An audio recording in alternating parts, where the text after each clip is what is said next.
irmã, eu chorava, irmã, chorava o pai e a mãe querida, também chorava a estrada fora, o meu cavalo galopando, olhava as matas orvalhadas, ouvia os pássaros cantando, era a mocinha que eu amava, eu também ia chorando.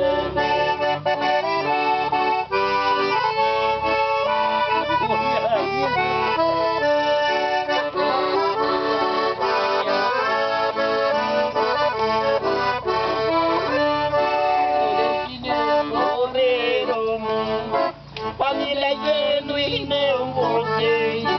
200 léguas está distante, quem me amava eu lá deixei, não fui feliz nesta jornada, por isso eu não voltei atrás, no momento em que melhora, eu vou rever meus velhos pais.